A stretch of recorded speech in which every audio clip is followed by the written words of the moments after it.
ಇವಾಗ ನಾನು police complaint ಕೊಡ್ಬೇಕಂತ ಹೋಗೋದ್ರಲ್ಲಿ ನನ್ನ ಜಾತ್ರೆ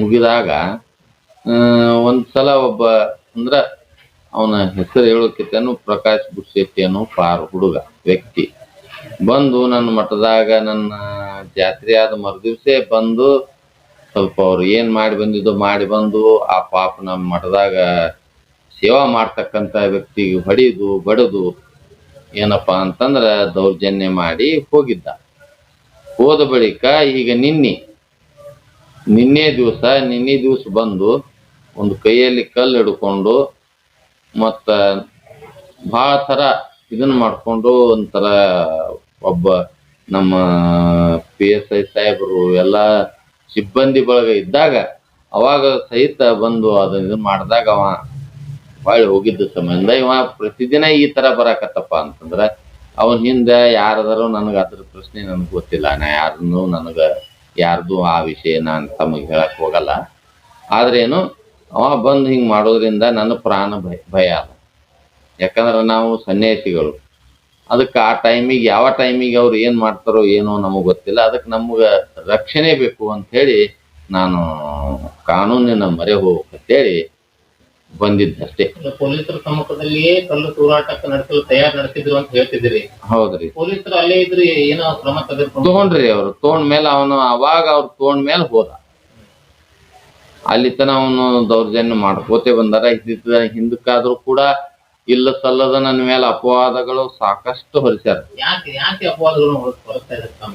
ನಿಮ್ಮ ಸಾಕಷ್ಟು ಮಠದ ಆಸ್ತಿ ಇದ್ರಿ. ಈಗ ಒಂದು ವರ್ಷದಾಗ ಸಾಕಷ್ಟು ಯಾರು ನಮಗಂತೂ ಯಾರು ಒಂದು ದುಡ್ಡುನು ಪಟ್ಟಿ ಕೊಟ್ಟಿಲ್ಲ. ಆದ್ರ ಅದ್ರ ದೌರ್ಜನ್ಯ ಮಾಡ್ಕೊಂಡು ಅದ್ರ ರೊಕ್ಕದ ಏನದ ಅಮಲ್ ಅಂತಾರ ಪಾಡಿಗೆ ನಮ್ಮ ಮಠದಾಗ ನಾವು ಅದೀವಿ. ಯಾಕಂದ್ರೆ ನಮ್ದು ಸಾಕಷ್ಟು ನಮ್ಮ ಚಂದ್ರಶೇಖರ್ ಮಾರು ದುಡಿದು ಗಳಿಸಿರ್ತಕ್ಕಂಥ ಆಸ್ತಿ, ಅದು ಸ್ವಂತ ಗಳಿಸಿರ್ತಕ್ಕಂಥ ಆಸ್ತಿ. ಯಾವ ಭಕ್ತರು ಒಂದು ಪೈಯಾನೂ ಅಲ್ಲ, ಒಂದು ಪೈಸೆನೂ ಕೊಟ್ಟಿಲ್ಲ. ಇನ್ನು ತಕ್ಕ ಜಾತ್ರೆಗಳು ಆಗ್ತಾವಪ್ಪ ಅಂತಂದ್ರ ಆ ಜಾತ್ರೆ ಎಲ್ಲ ನಮ್ ಸ್ವಂತ ಮಠದ ಇದ್ರಲಿಂದೇ ಆಗ್ತಾವ. ಹೊರತಾಗಿ ಯಾರ ಭಕ್ತರ ಸಂಬಂಧ ಇಲ್ಲ, ಏನು ಇಲ್ಲ. ಅಂದ್ರೆ ಪ್ರೀತಿಗೆ ಸಂಬಂಧ. ಶ್ರೀಗಳು ಗಾಳಿಯಲ್ಲಿ ಗುಂಡು ಹಾರಿಸುವಂತದ್ದು ಏನಿತ್ತು ಅವಶ್ಯಕತೆ? ನಾ ಗಾಳಿಯಲ್ಲಿ ಗುಂಡು ಹಾರಿಸುವುದು ಅಂದ್ರೆ ಇವಾಗ ನಂದು ಲೈಸೆನ್ಸ್ ರಿನ್ಯೂವಲ್ಕ್ ಹೋಗಿತ್ತು. ರಿನ್ಯೂವಲ್ಕ್ ಹೋದ ಸಮಯಕ್ಕ ನಾನು ಟ್ರೈನಿಂಗ್ ಮಾಡ್ಕೋಬೇಕಾಗಿತ್ತು. ಆ ಟ್ರೈನಿಂಗ್ ಮಾಡ್ಕೊಳ್ಳೋದು ಸ್ವಲ್ಪ ನನಗ ಇವು ಕೆಲವೊಂದು ಮಠದ ಕೆಲಸಗಳಿಂದ ನನಗ ಅದ ಟ್ರೈನಿಂಗ್ ಆಗ್ಲಿಲ್ಲ. ಹಿಂದಡೆ ನಾನು ಹೋಗಿ ಮಾಡ್ಕೊಂಡ್ ಬಂದ್ಮೇಲೆ 4 ವರ್ಷ ನಂತರ ರಿನ್ಯೂವಲ್ ಮಾಡಿದ್ಮೇಲೆ ಅದು ಬಂದೂಕ್ ಸಿಕ್ತು. ಅಂದ್ರ ನಾನು ಏನಪ್ಪಾ ಅಂದ್ರ ಮಂದಿ ಒಳಗ ಅಲ್ಲಿ ಇಲ್ಲಿ ಹಾರಿಸಿಲ್ಲ ಅದು ಗುಂಡು. ಅದ್ ಎಲ್ಲಿ ಹಾರಿಸಿನಪ್ಪ ನಂದು 10 ಎಕರೆ ಮಠಾನೇ ಅದ್ರಿ. ಅಲ್ಲಿ ಯಾರು ಜನನು ಯಾರ್ದು ಏನು ಇಲ್ಲೇ ಇಲ್ಲ. ನಾನು ಸ್ವಂತ ಮಠದಾಗ ನನ್ನ ಜಾಗ ಅಂದ್ರ 10 ಎಕರೆ ಹೊಲ ಅದ. ಅಲ್ಲಿ ನಾನು ಸುಮ್ ನೋಡ್ಬೇಕು. 4 ವರ್ಷ ಆಗ್ಯದ. ಬಿದ್ದದ ಏನ್ ಚಾಲೋ ಅದೋ ಇಲ್ಲೋ, ಮನುಷ್ಯನಿಗೆ ರಕ್ಷಣೆಗೆ ಬೇಕಲ್ಲ. ನಾವೇನ ಇದನ್ನ ಮಾಡಿಲ್ಲ. ಅದಕ್ಕೆ ಚಾಲೋ ಐತೋ ಇಲ್ಲೋ ರಿನ್ಯೂವಲ್ ಮಾಡಿಸ್ಬೇಕು ಅದಕ್ಕಂತೇಳಿ ಆ ಉದ್ದೇಶದಿಂದ ನಾ ಅದನ್ನು ಒಂದು ಬಟನ್ ಹೊಡೆದಾಗ ನೀವು ನೋಡಿರ್ಬೇಕಾರೆ ವಿಡಿಯೋದಾಗ, ಒಂದ್ಸಲ ಹೊಡೆದ್ರ ಅದು ಹೋಗಿಲ್ಲ. ಅಂದ್ರ 2ನೇ ಸಲ ಹೊಡೆದಾಗ ಟಬ್ ಬಂದದ. ಅಟ್ ಮಾಡೋದಕ್ಕೆ ನನ್ನ ಮೇಲೆ ಪ್ರೀತಿ ಇರುವವರು ಏನೋ ಮಹಾತ್ಮರು ಅವ್ರು ಏನಾದ್ರು ವಿಡಿಯೋ ಮಾಡ್ಕೊಂಡು ಅದನ್ನ ಬಿಟ್ಟಾರ.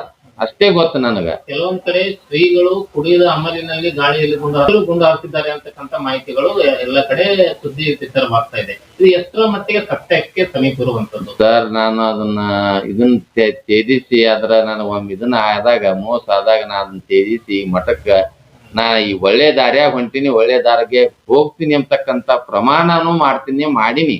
ಹಂಗ ಅದೀನೇನ. ಆದ್ರೆ ಅವ್ರು ಇಲ್ಲ ಸಲ್ಲದ ಅಪವಾದ ಅಂತ ಹೇಳಿನಲ್ಲ ಸರ್. ಇಲ್ಲಿದ್ದು ಇಲ್ಲಾರ್ದು ಏನೇನೋ ಉಡ್ಸ್ಕೊಂಡು ಹೇಳಾಕತ್ತಾರ, ಮತ್ತ ಅವ್ರ ಅಪಪ್ರಚಾರ ಮಾಡಾಕತ್ತಾರ ಅಂದ್ರೆ ನಾ ಏನ್ ಮಾಡಕ್ಕಾಗತ್ತೆ ಹೇಳ್ತಾರ. ಸಾಕಷ್ಟು ಸರ್, ಸಾಕಷ್ಟು. ಒಂದ್ ತರ ಅಲ್ರಿ, ತರ ಪ್ರಯತ್ನ ಅಂದ್ರೆ ಸಾಕಷ್ಟು ತರ ಪ್ರಯತ್ನ ಸರ್. ಒಟ್ಟು ನನ್ನ ಅಲ್ಲಗಳಿಬೇಕು. ಒಟ್ಟು ನನ್ನ ಮಠದ ಹೆಸರು ನಂದ ಅನ್ನೋಕ್ಕಿಂತ ಊರ ಹೆಸರು ಅವರೇ ಕಳೆದ್ರು, ಮಠದ ಹೆಸರು ಅವರೇ ಕಳೆದ್ರು, ನನ್ನ ಹೆಸರು ಕಳೆದ್ರು. ಅವ್ರ ಹೆಸರ ಏನ್ ಇಟ್ರ ಮಠದ ಹೆಸರು ನಾನ್ ಹಾಳು ಮಾಡೀನಿ, ಕಪ್ಪು ಚುಕ್ಕೆ ತಂದಿನಿ. ನಾ ಕಪ್ಪು ಚುಕ್ಕೆ ತಂದಿಲ್ಲ ಸರ್, ಅವ್ರು ತಂದಾರ. ನಾ ಅವ್ರದ್ದು ನಂದೇನು ಕಪ್ಪು ಚುಕ್ಕೆ ತರದ ಕೆಲಸ ಮಾಡಿದ್ದಕ್ಕೆ ನಾ ಒಪ್ಪಿಕೊಂಡು ನಾ ಏನದ ನಾ ಒಳ್ಳೆ ದಾರಿ ಒಳಗೆ ಹೊಂಟೀನಿ, ಒಳ್ಳೆ ಮಾರ್ಗದಾಗ ಹೊಂಟೀನಿ, ಒಳ್ಳೆ ದಾರಿ ಭಕ್ತರು ಹಿಡ್ಕೊಂಡು ಹೊಂಟೀನಿ, ಎಲ್ಲ ಭಕ್ತರ ಪ್ರೀತಿಯಿಂದ ಹೊಂಟೀನಿ. ಆದ್ರೆ ನನಗೆ ಇಲ್ಲ ಸಲ್ಲದ ಅಪವಾದ ಕೊಟ್ಟು ಇವ್ರು ಏನಪ್ಪಾ ಅಂತಂದ್ರೆ ನನಗೆ ಒಟ್ಟ ಅಲ್ಲ ಗೆಳೆಯಕತ್ತಾರ. ಇಲ್ಲ ಶ್ರೀಗಳ ವಿರುದ್ಧ ರಾಜಕೀಯ ಷಡ್ಯಂತ್ರ ಏನಾದ್ರು ನಡೀತಾ ಇದೆ ಹಿಂದ್ಗಡೆ? ಅದು ಸರ್ ಅವರು ಮುಖ ಅರ್ಥ ಆಗಲ್ಲ ನಮ್ಗೆ. ಯಾವ್ದು ಯಾರು ಏನೋ ನಾವು ಯಾರ ಬಗ್ಗೆನೂ ರಾಜಕೀಯದ್ರ ಬಗ್ಗೆ ಏನು ಅನ್ನಕ್ ಹೋಗಲ್ಲ. ಅವರು ಮಹಾತ್ಮರು ನಾ ಏನು ಹೇಳಕ್ಕಾಗಲ್ಲ ಅಷ್ಟೇ ತಮಗೆ ಹೇಳೋದು. ಒಟ್ಟಾರೆಯಾಗಿ ಈಗ ತಾವು ತಮ್ಮ ಭಕ್ತರಿಗೆ ಏನ್ ಹೇಳ್ತೀರಿ? ನೋಡಿ ಸರ್, ನಮ್ಮ ಭಕ್ತರಿಗೆ ನಾನು ನನ್ನ ಮೇಲ ಬಹಳ ಅಪಾರ ಪ್ರೀತಿ. ಎಲ್ಲ ಭಕ್ತರು ಅದಾರ, ಎಲ್ಲರೂ ಅದಾರ. ನಾ ಅವರೇ ಹೆಸರ ಇವ್ರ ಹೆಸರ ಅನ್ನಂಗಿಲ್ಲ. ಎಲ್ಲಾ ಭಕ್ತರ ಪ್ರೀತಿ ಅದಾರ. ನಾ ಎಲ್ಲರ ಭಕ್ತರ ಪ್ರೀತಿಗೆ ಒಳ್ಳೆ ನಂಬಿಕೆಯಿಂದ ನಡ್ಕೊಂಡು ಹೊಂಟೀನಿ, ನಡ್ಕೊಂಡು ಹೋಗ್ತೀನಿ ಅಂತಕ್ಕಂತ ಮಾತನ್ನ ಈ ಮುಖಾಂತರ ತಮಗೆಲ್ಲ ತಿಳಿಸ್ತೀನಿ. ಒಟ್ಟು ನನ್ಗೆ ರಕ್ಷಣೆ ಬೇಕು. ಯಾಕಪ್ಪ ಅಂತಂದ್ರೆ ಜೀವ ಭಯ ಅದು. ಯಾಕಂದ್ರೆ ಯಾವಾಗ ಯಾರು ಬರ್ತಾರೋ ಯಾಕಡೆ ಬರ್ತಾರೋ ಏನ್ ಮಾಡ್ತಾರೋ ಅನ್ನೋದು ಒಂಥರ ರಾತ್ರಿ ಬೆಳಗ್ಗನೆ ಎದ್ದು ಕುಂಡ್ರಾಗ ಆಗ್ತದ. ಆ ತರ ಟೈಪ್ ಭಯ ಹುಡ್ಸ್ಯಾರ. ಆ ಟೈಪ್ ಗುಂಡಾಗಿರಿ ಮಾಡ್ತಾರ, ದೌರ್ಜನ್ಯ ಮಾಡುದು, ಅವೆಲ್ಲ ಯಾಕ್ರಿ ಸರ್? ನಾ ಸನ್ಯಾಸಿ. ಈಗ ಸದ್ಯಕ್ಕೆ ಸಾಕಷ್ಟು ಜನ ಬರ್ತೀನಂದ್ರು ಕೂಡ ಎಲ್ಲರಿಗೂ ಬ್ಯಾಡ ಅಂದೆ ನಾನು. ಯಾಕ ನಾವು ಸ್ವಾಮಿಗಳು ನಾವೇ ಕೂತು ನೀವೆಲ್ಲರೂ ಬರೀಪ್ಪ, ನನಗೆ 200 ಮಂದಿ ಬರುತ್ತಾನ ರೆಡಿ ಆಗಿತ್ತು ಹೆಣ್ಣು ಗಂಡು. ಯಾರು ಬರಬೇಡ್ರಪ್ಪ, ದಯವಿಟ್ಟು ಬರಬೇಡ್ರಿ. ನಾವ್ ಒಬ್ಬ ಬಂದದ, ನನಗ್ ಬಂದದ, ನೀವ್ಯಾಕೆ ಪಾಪ ನಿಮ್ದು ಇದನ್ನ ನೀವ್ ಯಾರು ಬರಬೇಡ್ರಿ ಅಂತೇಳಿ ನಾವ್ ಒಬ್ಬನೇ ಬಂದಿದ್ವಿ.